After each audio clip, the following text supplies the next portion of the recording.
بالله من شرور أنفسنا ومن سيئات أعمالنا من يهده الله فلا مضل له ومن يضلله فلا هادي له ونشهد أن لا إله إلا الله وحده لا شريك له وأشهد أن محمدا عبده ورسوله أما بعد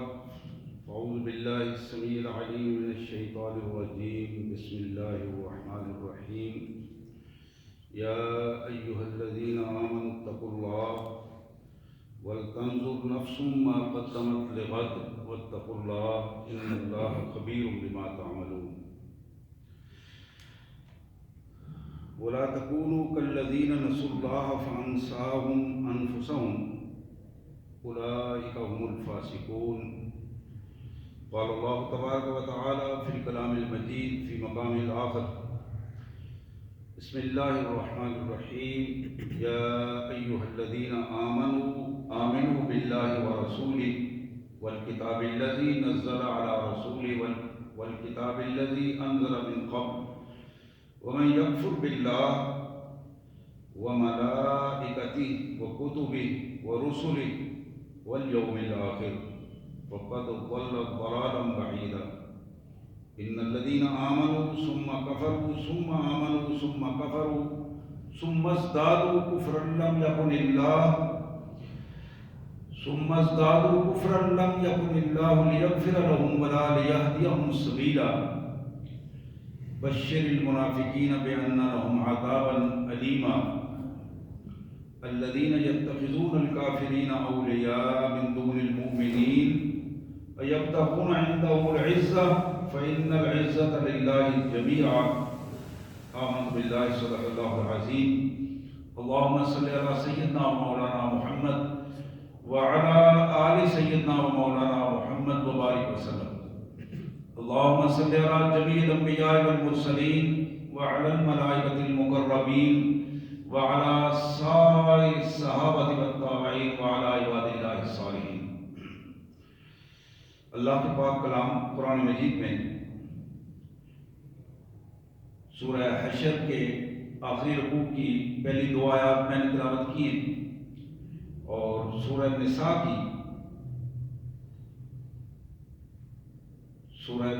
پانچویں پارے سے سورہ نساء کی آیت نمبر 151 سے لے کر 154 تک کی آیات تلاوت کی ہیں میں نے۔ سب سے پہلے ان دونوں مقامات کی تلاوت کردہ آیات کا ترجمہ اور سادہ سا مفہوم اور پھر انشاءاللہ اس کے پس منظر میں مختصر سی گفتگو۔ سورہ نساء کی آیات اس طرح ہے یا ایھا الذین آمنوا باللہ ورسولہ، اے وہ لوگوں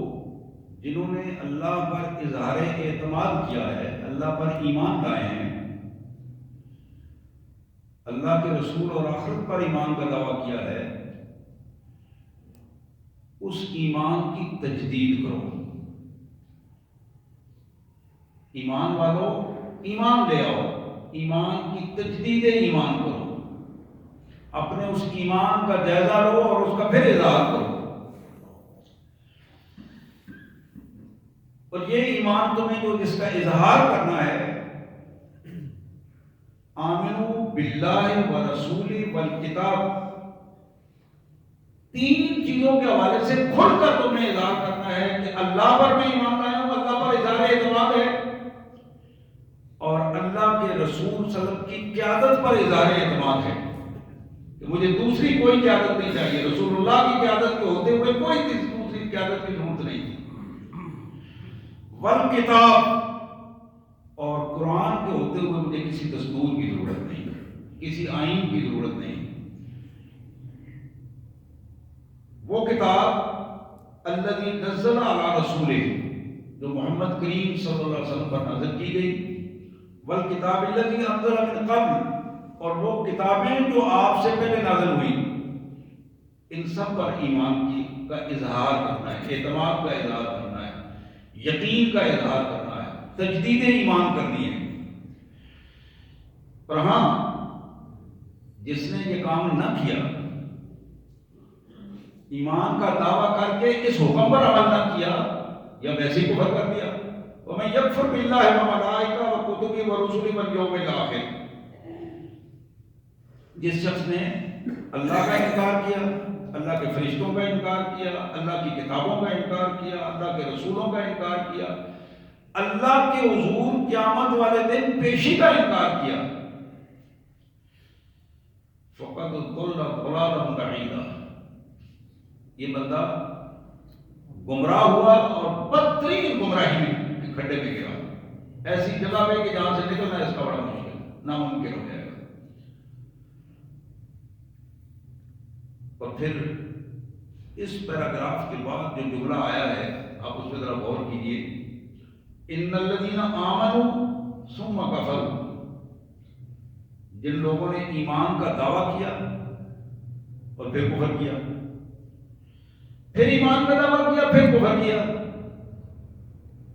دو دفعہ کیفیت ہوئی، ثم ازدادوا کفرا، پھر وہ کفر میں اپنے آپ کو دھکیلتے چلے گئے، لمحہ بلمحہ کفر کے اس کنویں میں اپنے آپ کو گراتے چلے گئے اور نیچے گرتے چلے گئے۔ لم یکن اللہ لیغفر لهم، اللہ کا پہلا حکم یہ ہے کہ اللہ تعالیٰ ان کو معاف نہیں کرے گا، ولا لیہدیہم سبیلا، دوسرا حکم اللہ کا یہ ہے کہ اللہ تعالیٰ ان کو سیدھے راستہ بھی نہیں دکھائے گا، سیدھے راستے کی طرف رہنمائی بھی نہیں عطا فرمائے گا، کیونکہ اللہ کی رہنمائی کے بغیر بات بنتی نہیں ہے۔ ہم تو اسی سے رہنمائی مانگتے ہیں، یہ دل الصراط المستقیم، رہنمائی تو وہیں سے ملتی ہے، لہٰذا اللہ نے دو ٹوک کہہ دیا کہ میں ایسے بندوں کو قطعاً رہنمائی تک نہیں دوں گا۔ اور ساتھ ہی فرمایا بشر المنافقین بان لهم عذابا الیما، میرے رسول ان منافقت کرنے والوں کو جو زبان سے بات اور کرتے ہیں عمل ان کا اور ہے، منافق، ایسے منافقین کو ذرا اپنے انداز میں خوشخبری سناؤ نا، بِأَنَّ لَهُمْ عَذَابًا أَلِيمًا، ان کے لیے ایسا عذاب تیار کیا گیا ہے جو ایک ایک جوڑ میں ٹسیں اٹھا دینے والا ہے، عذاب علیم، المناک عذاب، ایک ایک جوڑ میں ٹسیں اٹھا دینے والا ہے۔ یہ منافق کون ہے؟ اس کی آگے قرآن نے پھر تفصیل بیان کی ہے، الذین یتخذون الکافرین اولیاء من دون المؤمنین، جو سچے ایماندار باکردار ایمان والوں کا ساتھ چھوڑ کر بے ایمانوں کا ساتھ دیتے ہیں، ایمان والوں کا ساتھ چھوڑ کر بے ایمانوں کے ساتھ کھڑے ہو جاتے ہیں، یہ وہ کافر ہو گئے، وہ منافق ہیں، ان کے لیے یہ عذاب علیم ہے۔ الذین یتخذون الکافرین اولیاء من دون المؤمنین، ایمان والوں کو چھوڑ کر، یعنی دونوں گروہ اپنے سامنے ہیں، ایمان والے بھی اور بے ایمان بھی، ایمان والوں کو چھوڑ کر بے ایمانوں کے ساتھ کھڑے ہوتے ہیں۔ یبتغون عندهم العزة فإن العزة للہ جمیعا، ان بے ایمانوں سے تو عزت طلب کر رہے ہو، وہاں ڈھونڈ رہے ہو عزت کا سامان، یاد رکھو عزت ساری کی ساری جمیعا، ساری کی ساری صرف اللہ وحدہ لا شریک کے پاس ہے، وہ عزت والا ہے، عزت دیتا بھی وہی ہے اور عزت چھینتا بھی وہی ہے۔ وَقَدْ نَزَّلَ عَلَيْكُمْ فِي الْكِتَابِ أَنْ إِذَا سَمِعْتُمْ آيَاتِ اللَّهِ يَكْفُرُ بِهَا وَيُسْتَهْزَأُ بِهَا فَلَا تَقْعُدُوا مَعَهُمْ حَتَّى يَخُوضُوا فِي حَدِيثٍ غَيْرِهِ إِنَّكُمْ إِذًا مِثْلُهُمْ إِنَّ اللَّهَ جَامِعُ الْمُنَافِقِينَ وَالْكَافِرِينَ فِي جَهَنَّمَ جَمِيعًا۔ اللہ فرماتے ہیں کہ یہ حکم ہم نے پہلی کتابوں میں نازل کیا تھا، اب تمہارے لیے بھی یہی حکم ہے، اور ذرا اس حکم کو ہماری کو غور سے سنو، کہ جب تم دیکھو کہ اللہ کے احکامات کا انکار کیا جا رہا ہے، اللہ کے حکموں کے ساتھ کفر کیا جا رہا ہے، قرآن اور حدیث کا مذاق اڑایا، استاذہ ہو گیا، مذاق اڑایا جا رہا ہے، تو تمہارے لیے حکم ہے کہ فلا تقعدوا معهم، آپ اس محفل سے اٹھ جاؤ، وہاں ایک لمحہ بھی تمہیں بیٹھنے کی اجازت نہیں ہے۔ فلا تقعدوا معهم، اپنے تمہارے سگے رشتہ دار بھی ہوں تو پھر بھی ان کے ساتھ مت بیٹھو، جو اللہ کے قرآن اور محمد کریم صلی اللہ علیہ وسلم کی سنت کا مذاق اڑاتے ہیں ان کے پاس مت بیٹھو، جب تک وہ اس سے توبہ کر کے اس سے دوسرے کسی موضوع پر نہ آ جائیں، اس وقت تک تم ان کے ساتھ نہیں بیٹھو گے۔ اگر تم وہاں بیٹھے رہے،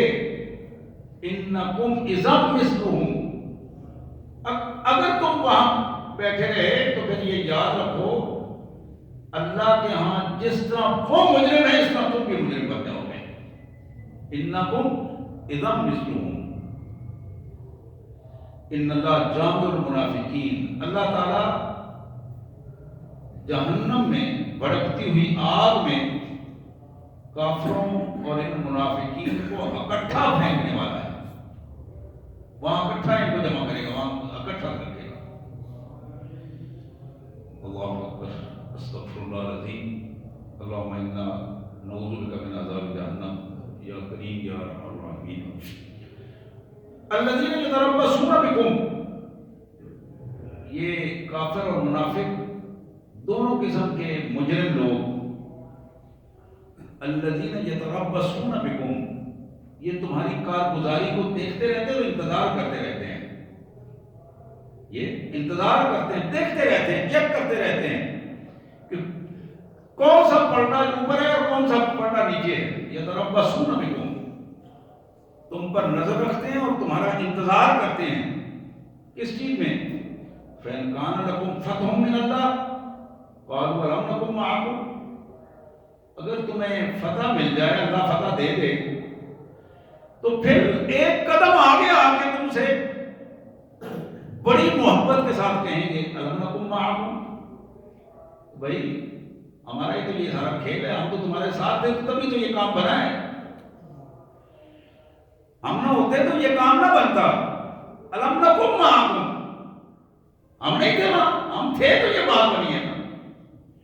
فَإِنْ كَانَ لِلْكَافِرِينَ نَصِيبٌ،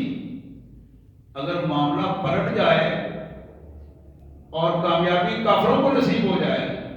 اللہ تعالیٰ مسلمانوں کو آزمائش میں آزمانا چاہے اور معاملہ دوسری طرف کر دے، کرنا تو رب نے ہے۔ قَالُوا أَلَمْ نَسْتَحْوِذْ عَلَيْكُمْ وَنَمْنَعْكُمْ مِنَ الْمُؤْمِنِينَ، پھر کیا کہیں گے؟ پھر بھی انہی کافروں کے پاس جا کر جو کامیاب بظاہر ہوئے ہیں ان کو کہیں گے کہ بھائی ہم نے تمہیں ان مسلمانوں سے، ہم نے تمہیں بچایا ہے،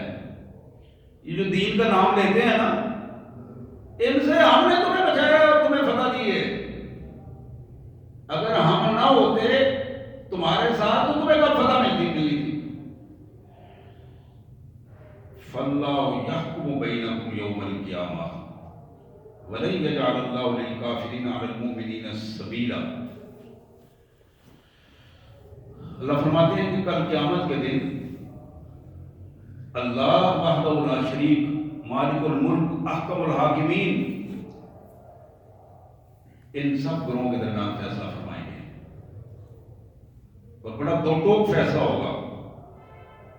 لیکن ایک بات یاد رکھیں، اللہ کبھی بھی سچے ایمان والوں پر کافروں یا منافقوں کو غالب نہیں ہونے دیں گے۔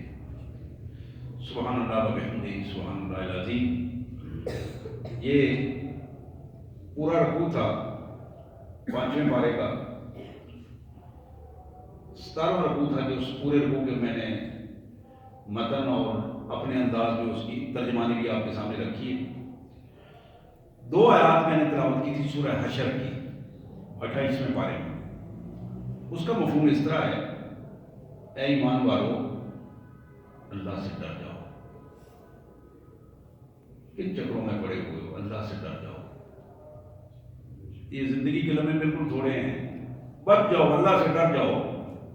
روک لو اپنے آپ کو، وَلْتَنْظُرْ نَفْسٌ مَا قَدَّمَتْ لِغَدٍ،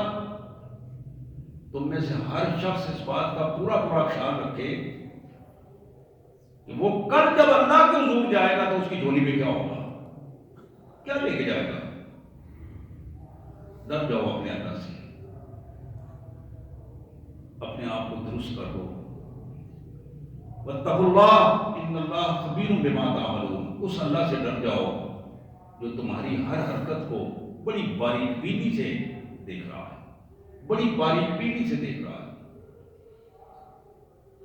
خبیر کا مطلب چھوٹی سی چھوٹی چیز جو عام انداز میں ہم خود بین سے بھی نہیں دیکھ سکتے، تو وہ بھی کائنات کے مالک کے سامنے بالکل واضح ہے، بڑی باریک بینی سے دیکھ رہا ہے۔ وَلَا تَكُونُوا كَالَّذِينَ نَسُوا اللَّهَ فَأَنسَاهُمْ أَنفُسَهُمْ أُولَٰئِكَ هُمُ الْفَاسِقُونَ۔ لوگوں، ان لوگوں کی طرح نہ ہو جانا جنہوں نے اللہ کو بھلایا، جنہوں نے اللہ کو بھلایا، اللہ نے خود ان کو ان کی نظروں سے گرا دیا۔ جنہوں نے اللہ کے حکموں کو چھوڑ کر منافقوں اور کافروں کا ساتھ دیا، مالک فرماتے ہیں فَأَنسَاهُمْ أَنفُسَهُمْ، اللہ نے ان کو ان کی نظروں سے گرا دیا۔ أُولَٰئِكَ هُمُ الْفَاسِقُونَ، یہ ایسے لوگ ہیں شیطان نے ان کے کردار کو گنڈا مزاج کردار بنا دیا، فاسق ہیں، ان کے اندر شرم و حیا کی کیفیت نہیں ہے، ان کے اندر حوصلہ اور ہمت کی کیفیت نہیں ہے۔ نستغفر اللہ ونتوب الیہ، ماشاء اللہ لا حول ولا قوة الا باللہ العلی العظیم، سبوح قدوس ربنا ورب الملائکۃ والروح، ماشاء اللہ لا حول ولا قوة۔ تو حضرات، یہ سورہ نساء اور سورہ حشر کی آیات تھی جس کے پس منظر میں بات ہو رہی تھی۔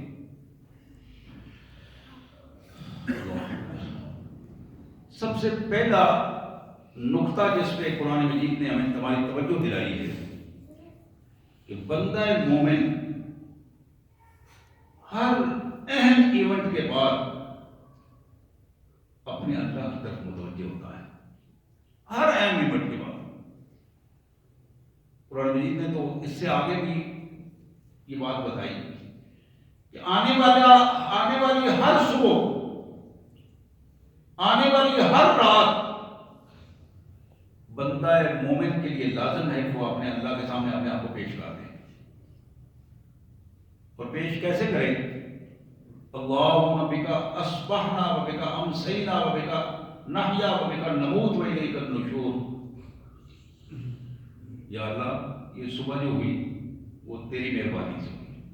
اگر تیری مہربانی میرے ساتھ نہ ہوتی تو میں صبح نہ کر پاتا۔ میری شام جو تیری دی ہوئی مہلت کے ساتھ ہوگی، میری زندگی اور میری موت تیرے پاس اور تیرے حکم کے ساتھ، اور میں نے تو بلاخر تیرے حضور حاضر ہونا ہے۔ یہ وہ پہلو ہے جو ہر بندہ مومن کو بتایا گیا کہ صبح اٹھنے کے بعد پیش کر دو اپنے مالک کے سامنے اپنے آپ کو، سرنڈر کر دو اللہ کے حضور، اقرار کرو اس بات کا کہ میرے مالک میں کچھ نہیں، میں تو صرف تیرے سہارے، تیری مہربانی اور تیری عنایت کے ساتھ جی رہا ہوں۔ اور اسی طرح جب دن گزار کے تم شام تک جاتے ہو تو وہاں بھی پھر اسی بات کا اظہار کرو، اللہم بکا امسینا و بکا اصبحنا و بکا نحیا و بکا نموت و الیک المصیر۔ میرے مالک، یہ جو شام ہوئی ہے یہ تیری مہربانی سے ہوئی ہے، ورنہ میں تو ایک لمحہ بھی اپنے بلبوتے پر نہیں گزار سکتا۔ جس طرح صبح تیری مہربانی سے ہوئی تھی، اسی طرح شام تیری مہربانی سے، زندگی اور موت تیری مہربانی سے، تیری عنایت اور تیرے اختیار سے۔ وَإِلَيْكَ الْمَصِيرُ، ٹھکانہ میرا تو تیرے پاس ہے، انجام تو تیرے پاس ہے میرے مالک۔ اللہم انی اسألک من خیر ھذا اللیل، من خیر ھذا اليوم۔ یا اللہ، آج کے دن، آج کی یہ رات جو آ رہی ہے، یہ دن جو گزرنا ہے، میں اس میں اس دن کی ساری خیر، اس رات کی ساری خیر آپ سے خیر مانگتا ہوں تاکہ مجھے بلائیاں عطا فرمانا اور شر سے پناہ عطا فرمانا۔ اللہم انی اعوذ بک من شر ھذا اللیل، اللہم انی اعوذ بک من شر ھذا اليوم۔ اس کیفیت میں بندہ صبح شام اپنے آپ کو اپنے مالک کے حضور پیش کرتا ہے اور اسے حکم ہے کہ پیش کرے۔ یہ کام کون کرتا ہے؟ ایمان والا بندہ کرتا ہے۔ ایمان والا بندہ جو یہ سمجھتا ہے کہ میں اپنے مالک کا بندہ ہوں اور مجھے اپنے مالک کا فرما بردار بن کر رہنا ہے اور مجھے کل اس کے حضور حاضر ہونا ہے۔ تو میرے پیارے بھائیوں، یہی وہ کیفیت ہے جس کو قرآن نے یہاں یہ سورہ نساء کی جو پہلی آیت میں نے پڑھی تھی جس میں تجدید ایمان کی بات تھی، یا ایھا الذین آمنوا آمنوا باللہ ورسولہ والکتاب۔ ایمان والو جو غلطیاں کر چکے ہو، ایمان کے ساتھ جو غلطیاں کر چکے ہو، ایمان کے ساتھ نمازیں پڑھتے ہوئے تم نے جو غلطیاں کی ہیں، نماز پڑھی ہے، باہر نکلے ہیں، پھر اسی انداز میں ہیں، نمازوں کے ساتھ تم نے جو غلطیاں کی ہیں، روزوں کے ساتھ جو غلطیاں کی ہیں، اور خیراتوں کے ساتھ جو غلطیاں کی ہیں، اپنے آپ کو مسلمان کہنے کے ساتھ جو تم نے منافقین کا رویہ اختیار کیا اور ان کے ساتھ رہے، آمنوا باللہ، اب تجدید ایمان کرو، اجتماعی توبہ کرو،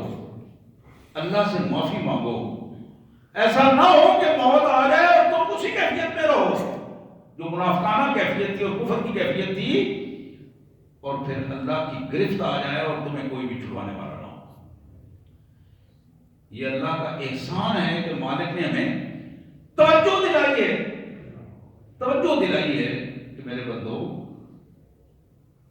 تم اپنا جائزہ لیتے رہو، ہر ایونٹ کے بعد کوئی بھی ایسا معاملہ ہو تمہارے سامنے آئے اور تم اس میں سے گزرو تو فوراً اپنا جائزہ لو اور اپنے مالک کے حضور اپنے آپ کو پیش کر دو۔ اور نبی رحمت سید المرسلین صلی اللہ علیہ وسلم نے فرمایا، حاسبو قبل ان تحاسبو، اس وقت سے پہلے کہ تمہیں اللہ تعالیٰ اپنے کٹہرے میں کھڑا کر دے، حساب و کتاب کے کٹہرے میں کھڑا کرتے ہیں، اس سے پہلے اپنی بیلنس شیٹ خود بنا لو، خود اپنے آپ کو حساب و کتاب میں کھڑا کرو، اس وقت سے پہلے اپنا جائزہ لو، خود جائزہ لو۔ اور یہی وہ بات تھی جو میرے پیارے آقا صلی اللہ علیہ وسلم نے اپنے پیارے صحابی، بڑے محبوب صحابی تھے، ان کے کندھے پر ہاتھ رکھ کر بڑے پیار سے آپ نے فرمایا کہ جب تمہاری صبح ہو تو اس انداز میں صبح کیا کرو کہ تمہارے دل میں کسی کے لیے نفرت نہ ہو، بغض نہ ہو، حسد نہ ہو، کینہ نہ ہو۔ جب دن گزر جائے، رات آئے، تو سونے سے پہلے پھر اپنا جائزہ لو، سونے سے پہلے پھر جائزہ لو کہ آج کا دن جو گزرا ہے اس میں حسد، بغض، کینہ، نفرت،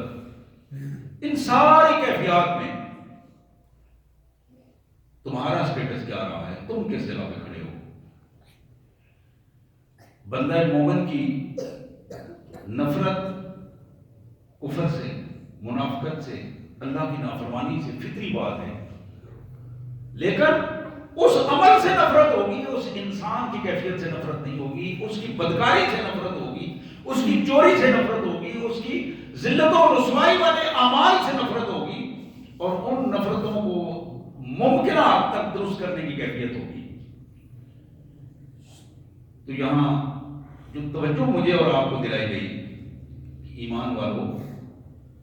تجدید ایمان کرو، تجدید ایمان۔ ایک چیز ہے فطرت اور ایک چیز ہے شریعت۔ میں نے شاید پہلے بھی ایک دو خطبات میں اس پہ بات کی۔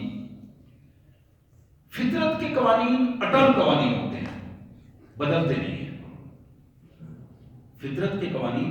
اٹل ہیں، وہ بدلتے نہیں ہیں۔ سوائے اس کے کہ مالک کسی وقت خود ان کو اپنی مرضی کے ساتھ کسی وقت نمونے کے طور پر کائنات کے سامنے رکھتے ہیں، ورنہ فطرت اپنے قوانین کے مطابق اٹل ہوئی ہے۔ مثلا آگ کی فطرت جلانا ہے، عمومی طور پر جو چیز اس میں پھینکیں گے وہ جل جائے گی۔ اسی طرح برف کی فطرت جو ہے وہ ٹھنڈک پیدا کرنا ہے اور وہ ٹھنڈک پیدا کرے گی۔ چھری کی فطرت میں کاٹنا ہے، یہ نہیں ہے کہ ایک بندہ تہجد پڑھ کے جا کے چھری پہ ہاتھ رکھ کے مارے گا تو اس کا ہاتھ نہیں کٹے گا اور دوسرے کا ہاتھ کٹ جائے گا۔ چھری کی فطرت یہ ہے کہ اسے کاٹنا ہے، وہ کاٹ دے گی۔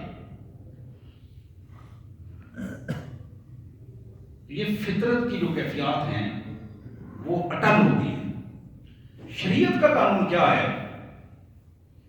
شریعت وہ قانون ہے جو محمد کریم صلی اللہ علیہ وسلم کے ذریعے کائنات کے مالک نے ہمیں قانون دیا، قرآن کی صورت میں دیا، سنت کی صورت میں دیا، اور ساتھ یہ بتایا کہ اس کے مطابق عمل کرو۔ جہاں تم سے غلطی ہو جائے، مسٹیک ہو جائے، معافی مانگ لو، اللہ تعالیٰ معاف فرما دے گا۔ جان بوجھ کر توبہ کے سہارے غلطی نہ کرو۔ یہ بات بڑی ہے جو میں کر رہا ہوں، اس پہ ذرا غور کیجیے گا۔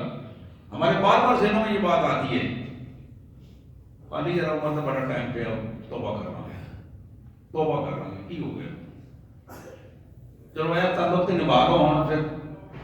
بعد میں توبہ کرنا ہے، اللہ کو معافی مانگنا ہے۔ اگر کسی بھائی کے ذہن میں، کسی بہن کے ذہن میں یہ بات آتی ہے تو یہ مشرکانہ بات ہے۔ دوسرے الفاظ میں وہ بین الصدور یہ بات کہہ رہا ہے کہ مجھے پتا ہے کہ میں کل زندہ رہوں گا، تو میں توبہ کرنے کا موقع مجھے مل جائے گا، جبکہ حقیقت یہ ہے کہ اسے اگلے لمحے کا بھی نہیں پتا کہ میرے ساتھ کیا ہوگا۔ تو یہ وہ بنیادی چیز جس کی طرف اللہ تبارک و تعالیٰ میری اور آپ کی توجہ دلا رہے ہیں کہ میرے بندو تجدید ایمان کرو، فطرت کے قوانین کے ساتھ مت لڑو، فطرت کے جو قوانین ہیں ان کے حوالے سے اپنے آپ کو درست کرو، اور جو شریعت کے قوانین ہیں ان کے مطابق اپنے آپ کو ڈھال دو، خوشی سے اطاعت کرو، اللہ کی اطاعت کرو، اللہ کے رسول کی اطاعت کرو، اللہ کی کتاب کی اطاعت کرو اور خوشی سے کرو۔ ایک پہلو میں یہ بھی رکھنا چاہوں گا، ہم دین کے احکامات کو بہت سمجھتے ہیں، اور بعض اوقات پھٹی جیسے لفظ استعمال ہوتا ہے، یعنی بوجھ سے کام کر کے اس کو مکمل کر دینا، نماز پڑھ کے محسوس کرنا کہ ایک بوجھ تھا جو اتر گیا ہے، آسانی ہو گئی ہے۔ ایسی کیفیت کو اللہ کے ہاں قبولیت کا وہ درجہ نہیں ملتا جو ملنا چاہیے۔ اسلام کے مزاج میں یہ بات شامل ہے، اسلام اپنے پیروکاروں کو اس طرف لے کے آتا ہے،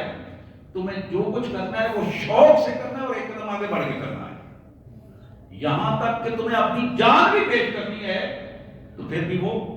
شوق سے پیش کرنی ہے۔ اس کی مثالیں غزوہ بدر، وہ ساری مثالیں ہمارے سامنے موجود ہیں۔ ایمان کے ساتھ جب شوق پیدا نہیں ہوتا،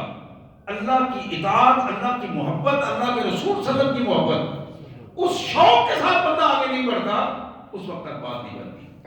یہی کیفیت نماز میں ہے، یہی کیفیت خیرات میں ہے، یہی کیفیت حج اور عمرے میں ہے۔ پورا جو دینی نظام ہے اس نظام کے اندر یہ ایک اہم ترین بات ہے کہ وہ جتنا زیادہ شوق ہوگا، محبت اللہ کی محبت ہوگی، محبت رسول ہوگی، اتنا زیادہ بندہ جو ہے وہ اجر و ثواب بھی سمیٹے گا اور اتنا زیادہ اپنے اللہ کے قریب ہوتا چلا جائے گا۔ تو بات میں عرض کر رہا تھا کہ اطاعت کی جو کیفیت ہے اس کو کے پس منظر میں تجدید ایمان کی ہمیں دعوت دی گئی ہے، اور تجدید ایمان کے ساتھ سورہ حشر کی جو آیت میں نے پڑھی تھی وہاں ایک چھوٹا سا جملہ ہے، وَلْتَنْظُرْ نَفْسٌ مَا قَدَّمَتْ لِغَدٍ، یہ 4 الفاظ ہیں، وَلْتَنْظُرْ نَفْسٌ مَا قَدَّمَتْ لِغَدٍ۔ تم میں سے ہر شخص ہر وقت اس کا جائزہ لے کہ اگر ابھی مجھے موت آ جائے تو کل اللہ کو حضور پیش کرنے کے لیے میری جوڑی میں کیا ہے؟ اس بات کو ہر وقت یہ ذہن میں رکھو کہ ہم مسجد میں بیٹھے، مسجد سے باہر نکلیں، آپ کے سامنے کئی ایسے واقعات ہیں کہ نماز کے اندر ہی اللہ کا حکم ہے، موت آ گئی، سجدے میں آ گئی، رکوع میں آ گئی، مسجد سے باہر ہی نہیں نکل سکا، گھر میں آئے کیا ہے آپ ذرا روٹی پکائیں، میں آ رہا ہوں، فلاں کام کر کے آ رہا ہوں، لیکن روٹی پکی رہ گئی ہے، کھانے کا موقع نہیں ملا، کپڑے استری ہوتے رہ گئے ہیں، پہننے کا موقع نہیں ملا۔ منزل پہ وہی پہنچا ہے جس کو پہنچانے والے نے پہنچایا ہے۔ میرے پیارے بھائیوں، دنیا داری کے اس دھوکے میں جو قرآن بار بار کہتا ہے، بار بار قرآن نے یہ کہا غرتکم الحیات الدنیا، غرتکم الحیات، یہ دنیا کی زندگی تمہارے لیے ایک دھوکے کا سامان ہے، آزمائش ہے تمہاری، دھوکے کا سامان ہے۔ اس آزمائش میں تم کتنے پورے اترتے ہو یہی اللہ تعالیٰ نے تمہارے لیے معیار رکھا ہے، اپنا جائزہ لیتے ہو۔ تو میرے پیارے بھائیوں، یہ جو دنیا کی زندگی میں مختلف چیزیں دھوکے کے انداز میں ہمارے سامنے آتی ہیں اور ہم اس میں انوالو ہو جاتے ہیں، اس تصور کے ساتھ انوالومنٹ ہوتی ہے ہماری، اس تصور کے ساتھ انوالو ہوتے ہیں